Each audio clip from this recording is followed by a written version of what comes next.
Film Club. Right, I'm gonna have to go because we're actually we are sitting here with lights on and the camera recording us, about to do a Film Club episode. Oh, well, look at that. I thought I'd just jump straight onto Harry Alexa. So you can say hi to the Film Club audience, Lee. Hello, everyone. Right, I'll see you later, dude. Bye. Bye, see you later. Enjoy. Bye.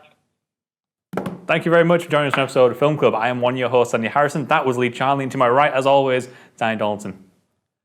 Every single week in Film Club, we explore some of cinema's best. We invite you to watch a film with us before meeting back here to talk it out. Andy, what have we been watching this week? 7 Psychopaths. 7 Psychopaths. I was sure for a second you were going to say Samurai. I was close to. I kept typing it in when I was going online just to check shit out. So, Andy, what's 7 Psychopaths about? It's about a guy who wants to making a story about 7 psychopaths. He's got a friend who kidnaps dogs with his other friend who he gets the rewards for those dogs. That's how they make the business. In the meantime, he's on about psychopaths. He tells all these different stories about these different guys. There's an ad in the paper. Says, if you're a psychopath, come here. I'm going to write a story about you. And then in the meantime, one of the dogs that's stolen is a mafia guy. He gets pissed off. He seeks out for revenge. And it kind of all goes into a kind of, let's go after him. Almost cat and mouse, bit of a shootout. Yep. And yeah. You'd never seen this before, had you? No, I've never seen this before, no. So for anyone that hasn't seen this is again following on from last week where we watched In Bruges. This is Martin McDonagh. That's it. I was just about to get his name up there, yeah. And what I really like about this is you can really see Martin McDonagh has a certain style. He's got a certain way of walking. We talked about this last week, that walking that line between comedy and like quite dark elements. Yes. And he does that it's really, a dark comedy really well. through and through. And also in the way his writing goes. We mentioned last week about how his writing is these funny moments. There's I wrote it down there, one of my moments, just to skip to the middle of the film, is when they're in the desert. Sam Rockwell, who's brilliant, by the way. Sam Rockwell's character's on about the ending to the 7 Psychopaths, and he's on about the Vietnamese guy's got nunchucks, and then Colin Farrell just see what he goes, nunchucks are Japanese. Yeah. It's just shit like that. They're calling each other a puff for dreaming. And it's just like their own way of, talking, the dialogue. It's very straightforward. It's very straight to the point, no nonsense. So, at the same time, funny. Having never seen this before, what do you think? I liked it. I did. I liked it. It was slow at the start. It took a while to get into it. The middle, I fucking loved. Especially when it starts getting really self-referential, self-aware that to film stuff like that. I was loving it. I was thinking, when they're on about the script, how it's going to go down. I was getting there. They're going in the desert, sitting down, talking for ages. I was like, fucking right, that's what they're doing. And then at the end, I feel like it dropped off a bit. Yeah. So I liked it. Yeah. It's not as good as In Bruges. Oh, no. Yeah, so straight out of the gate, if you watched last week and you're watching this week, I think I'm completely on board with you as well. This is not as good as In Bruges, but In Bruges was excellent. In Bruges was sensational. This is still really good. And actually, I just remembered why I watched it last time. So I have seen this before. Yeah, you were saying earlier, I don't remember where I watched it, but I remember why watching it now. I watched it off of someone's recommendation after watching Adaptation. Because Adaptation... As you said about that, was that the one with the tree of Terrence Malick? Yes, yeah. No, it's not Terrence Malick, it's Charlie Kaufman. Charlie Kaufman, who wrote Being John Malkovich? Yes. And he did the one we did recently? Spike Jonze. So anyway... which is also Being John Malkovich. Someone recommended that to me because it follows that similar sort of meta-narrative where the film starts to become about being a film in a lot of ways. And what I quite appreciated was, do you remember last week when I was talking about In Bruges and I didn't like the bit at the end? This is the shootout. Where he says this is the shootout. In this, it totally works. Yes, yeah, it does. Maybe because it doesn't have that build-up that this does. And it's links his mental instability and the fact that he is seeing those moments as being a film. So it makes sense to him. The other characters don't believe that it's not like a wink to the camera. It's about his mental instability. It's great. I'm just going to go out there because it's Colin Farrell again. I say leading, but he's not necessarily leading as well. Colin Farrell again in Bruges, he was massive character, him with Brendan Gleeson, but in this, he's the writer, but he kind of tones down his performance. He's not as the lead role, let's say. So I say leading, use that loosely. He's there. Not the comedic strength of the film. Not at all. He's good. He's there. I just don't think his character's as well built as in Bruges. Yeah. Whereas you look at someone like Sam Rockwell, I think his character is arguably the most prolific one there, the one that you see when you think about 7 Psychopaths, because he's the one that this film revolves around. Yep. He's the one that steals a dog, shoots the girlfriend. He's the best mate of Marty, the writer, who's Colin Farrell. Then he leads on. He's the one that's like saying how the script should end. He's like thinking. He arguably has the most interesting arc of the film Absolutely, as well, because like when you start off, he just seems like an eccentric friend. Yes. But as the film develops, he slowly starts to like lose his mental instability, and then like there's a point where you think, is he actually the bad guy? Yeah, you don't know how to decide. That was one that gripped it for me when you're in the hospital. No, when you're in the hospital, he shoots Christopher Walken's wife. He's outside and he says, "Oh, it's a cravat. Here, you have it," or something. And he takes it off and you see sliced throat, and I was thinking, holy shit, so those stories about the two guys that sliced the throat, I thought it was the one... I thought it was Christopher Walken now. Yeah. Not Sam Rockwell. But I'm saying that this is what got me into it. Right. So when Christopher Walken slit throat, I'm saying I thought it was the younger guy who was being stalked, not the stalkee. Anyway, so he did that, and I was thinking, no, that ties those stories up, what I thought was myth, into reality. And then obviously Rockwell shoots the girlfriend, leaves a diamond, jack of diamonds. I was like, holy shit. And that's when I started going, fuck me, this is class. I just wish, I didn't feel like the end gave it enough. Yeah, I know what you mean. But all those moments are, again, exactly what I did in Bruges, where like the script is always calling back to certain elements. No element goes wasted. No. But I agree, because my problem with this film was a pacing problem, especially towards like, you start to feel like they're building towards the climax, the final shootout, literally halfway through. Like, it's literally the halfway point of the film, and they're building towards the climax. And then you have a really slow desert scene after, which is already mentioned that it's going to happen, so you know kind of what to expect weirdly. Yeah. And it's a really good desert scene. But then you go back to the pacing of the shootout, and it's just like, it kind of goes, and all right, just chill out a bit. Then the shootout takes a moment to go kill Christopher Walken. Then we come back to the shootout where he drives off with Colin Farrell. Then he comes back to the shootout to have the shootout. Then the film wraps up, and then you have this even more egregious ending where the credits roll, and the credits stop rolling to have another ending. I did what you did. I went to pause it, and it went, and I went, oh. And then I went to pause again, and I went, oh, right, okay, calm down. Let me pose a question to you. Do you believe that they kind of mispaced this film?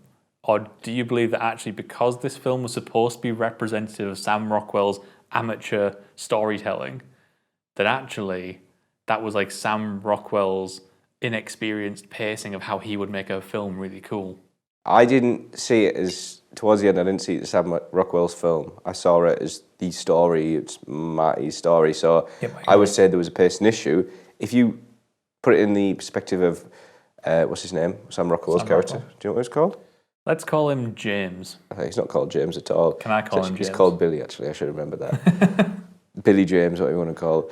So Billy, if it was in his like kind of mindset that he was going all fucking a bit psycho, for a great phrase, refer to the film. He's going a bit psycho.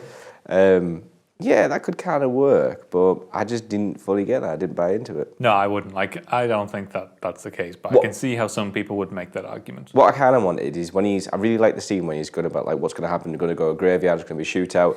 It made me laugh how Christopher Walken said earlier, all the female characters, they have no like story to it. And in Sam Rockwell's, in Billy's kind of like dream of what's going to happen, all the women die, and amongst a few men as well. And then I kind of wish it would kind of mirrored what he said, but in a different way, or like the opposite would have happened. Make some reference to what he said, but in a complete opposite manner. So you kind of knew what to expect, but you didn't. And I thought it was going to go that way. And I feel like that's kind of why I'm a little let down by the ending. Yeah, I know what you mean. For Christopher Walken, I mean, that's one scene I've seen in the film throughout the whole, before I saw it, is when he walks on, he goes, raise your hand, and goes, no. And I saw you laughing, you know. It's a great moment. He does that like proper straight face Christopher Walken thing of, no. No, yeah. I don't want to. Like that. And I really enjoyed that. And I saw it ages ago or something, and I thought, that's a really good scene, that. Seven Psychopaths, I've never seen it. And then obviously I watched it again in context after all that happened. Then suddenly dies. And I was like, what? So I was just a bit like, but I did like his death, you know, he goes, it's not so great at all, something like that. Yeah, it's a great like kind of final line for him. But then it leads into one of my favourite moments of the film, which is him giving Colin Farrell the solution to the Korean priest. The Vietnamese. The Vietnamese priest. And it's tying it back into Quang Duc.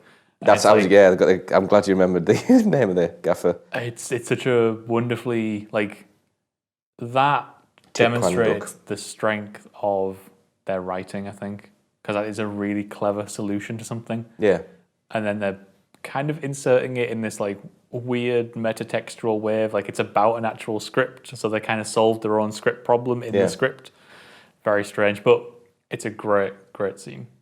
It's interesting with the whole Quan Duc thing. Those who don't know, Quan Duc was a Vietnamese monk who set himself on fire to. There was loads of protests going on in Vietnamese against. I did my research before we did this. It was all Christian country. There was a bit of I don't know. I think it was a dictatorship or something. And it was just basically quelling the Buddhist population, saying you can't wave your flags. There was a coup caused by more monks setting themselves on fire as a protest. And I feel like Christopher Walken, when he goes and he knows he's going to be shot to be back to his wife, I feel like that was his way to try and stop this violence. Yep. Or even Sam Rockwell, he went to die to kind of stop it all, let everyone go. It's a nice little nod to that. Just for those who didn't know, what the reference was there. Yeah, it's this very iconic image. Absolutely. If you see a picture there, it's huge. Yeah, it was good. The acting was superb, but Christopher Walken touched upon again. I know we mentioned before when we were on about Spike Jonze being John Malkovich because he directed a music video, and I made you put it down there before. Weapon of Choice. Oh yeah. Still one of my favourite music videos ever. It's so funny. Fatboy Slim. So you'll see Christopher Walken, his dry humour, and he just starts flying and dancing and stuff. So I think it's the weird thing. It's a great cast. With Sam Rockwell, Colin Firth. We haven't even mentioned Woody Harrelson as well. Woody Harrelson. Which is superb. Which apparently that was a role that was written for Mickey Rourke originally. Really? But I had some sort of Woody Harrelson, I don't normally see him as an antagonist much. And he plays it really fucking well. Yeah, he's good. And shout out to the dog. Bonnie plays it like a pro. And it's a well put together film. It's actually a really well written film. It just lacks a bit of a spark, doesn't it? I think so. I think... Yeah, Bonnie is the dog. Because like I was saying to you last week after we recorded, I'd seen this film before. And I couldn't remember a fucking inch of it until I started watching it again. I think that's what, at the start, I was just a bit... I remember saying, I was getting hard to get into it, and I was like this, and it was only until that part, about half an hour in, where he's on about, that he's the Jack Diamond's killer and stuff like that, I was kind of gripped. Yeah. And then it kind of lost me again. Yeah. And that's what I mean, so much potential. It's odd, isn't it? And it is after In Bruges. It's his second feature. It's weird because In Bruges, I know a year from now, In Bruges is still going to be ingrained in my head. That was hilarious. It was so fucking funny. And if you want to look ahead for Martin McDonagh, I know a year from now, 3 Billboards is going to be ingrained in my head because it's brilliant. I still need to watch that. You do need to watch it. But this, I'm not sure. Maybe now, because I've watched it for the second time, I've already forgotten it once, it's going to end up sticking in my head. There's something about it which... Do you reckon it's because we just watched In Bruges last week? It could be. It could be a comparison thing, but bear in mind, when I originally watched this, I hadn't watched In Bruges. It had the same sort of impact. It's got There's nothing that I can really give this film a ding for, though. It's great. I don't know how you feel about this. It's got loads of Tarantino influence about it. Go on. I didn't really pick up on much Tarantino. Well, it's more of a character-driven story with no real kind of... I wouldn't say like a linear kind of story or linear plot. It kind of goes its own way and builds itself around the characters and stuff like that. And I can see from that way it's drawn influence from Tarantino. It's all about the dialogue, it's about the writing and everything like that. But at the same time, when it comes to maybe more so older Tarantino films that don't massively stick in my head, great case in point is Pulp Fiction, heavily around the characters. Yes, about the way that the story's been told. That's not... Personally, I'm not a huge Pulp Fiction fan. And I feel like his older stuff, Tarantino's, it was a few issues here and there. His later stuff I fucking love, Inglourious Basterds, superb. But his older stuff, I just feel like there could be there wasn't that massive oomph factor about it, whereas a lot of other people there is. And I feel the same for this. And I feel like that kind of influence of Tarantino. The way you pitched it there, right? Big, heavy dialogue chunks, character focus. I should love this film. I should be creaming myself right now. And it's again, it's shot beautifully. Score's pretty decent, if I remember right. Yeah, score's good. Yeah. A great cast, obviously a very strong director behind it. I should fucking love that film that you've just pitched me. Maybe it's just because you need the whole 360. You need it to work in amongst itself. I don't think he does the sharp, snappy dialogue thing that Tarantino does. No, I wouldn't say he does, but I think he has a different kind of dialogue. But the fact It's of the got a matter very is, different. there's emphasis in the dialogue. I can see where you would pull some aspects of Pulp Fiction in that, like this cuts away to like little stories of the psychopaths, little vignette stories of the psychopaths. Pulp Fiction has that kind of like non-linear narrative thing going. That's the word I was looking for, non-linear narrative. But yeah, I don't know what this. I'm almost tempted to watch this film again, and just with the knowledge of how it pans out, just to try and pick up more film references, and not pick up film references or story, but to look at it and go, where is this not quite clicking? Because it's so close. It should be brilliant. It's just not. There's something a little forgettable about it. I don't know. But anyway, that is 7 Psychopaths. You can let us know in the comments below what you thought of the film, or you can hit us up on Twitter, as always. We'll be back once again next week with yet another film where we're going to be watching the Lego Movie, because we need to do animation because I love it. We haven't done animation for so long. This is going to feel like a little bit of tonal whiplash for some people, but it's time we did something which was like just real positivity. And true. We need everything to be a little bit awesome. And if you, I mean, I was skeptical when I first watched the Lego Movie. I've seen it before. It's worth watching. So just please try it. If you don't like animation or you think it's a kids' movie, just fucking watch it, and you'll see why. Yeah. If you don't have the time to watch it on your own, do it as part of a group, because everything is awesome when you're part of a team. Ouch. See you guys next week. Ouch.